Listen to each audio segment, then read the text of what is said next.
This is the piece of advice very few people take, but I'm telling you, it's the one thing I've said through the years that more people have come up, more single people that were newlyweds have come up and said, that is what did it for me.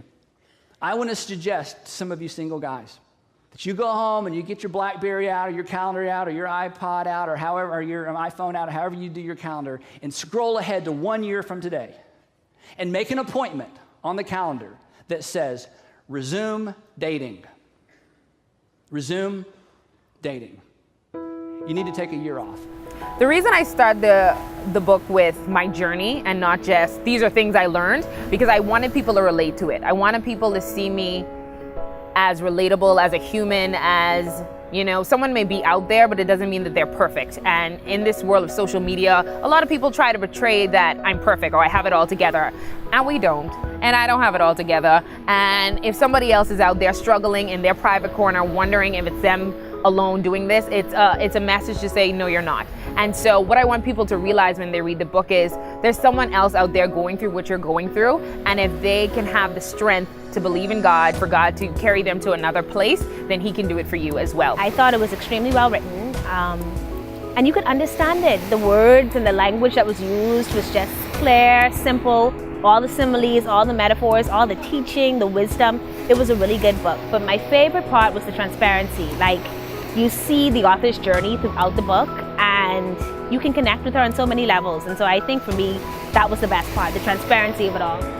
The openness again, the openness and the honesty. I would never believe that this beautiful young lady couldn't get a guy to chase after her and catching kisses. I could never believe it. I was dying. I was honestly dying, but the book is awesome. Really enjoyed it.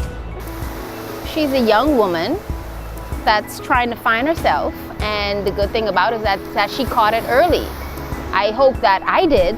As I read, I was like, why when I was 30? Why when I was 27 I couldn't think this way? After reading this book, I'm definitely more cautious before approaching a relationship. So it may necessarily be like a direct 1 year challenge, but I'm definitely going to be evaluating a lot more like how I enter relationships after reading the book. I tried the 1 year challenge before, it went horribly, and so I've been doing the 1 year challenge or trying to finish it for like 3 years now. Complete failure. So it made me think, you have to sacrifice some things, and you have to be serious about where you want God to take you and what it is that he has called you to do. And if he's told you that you should partake in it, do it. And I hope I don't get no dudes in trouble or whatever, but you find that a lot of males talk about that kind of stuff in their relationships and wishing that females can see themselves or see what it is that they bring to the table instead of society always saying, well, men are the general issue as to why relationships don't work.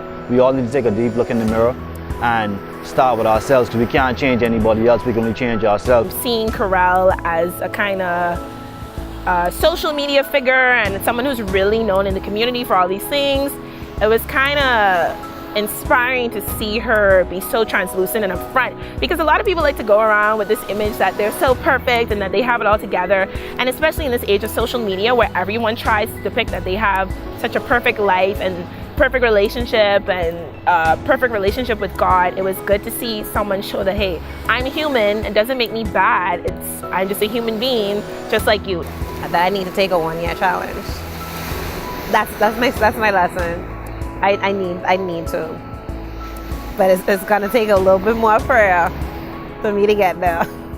I was in love. I had some really great times. I had some really great people in my life, but to say that I had peace in knowing that God had me I was exactly where God wanted me to be, I did not have it. And even though doing the year challenge was extremely, extremely hard, and even after the year challenge of moving on and living my life after that, I still have a lot of challenges. But one thing I do have, and I had since the day I decided to do the year challenge, is peace in my relationship with God, and peace. And I'm not perfect, I do still make mistakes, but I have peace in knowing that I've given it to him and he's in control and his timeline is what I gotta be on.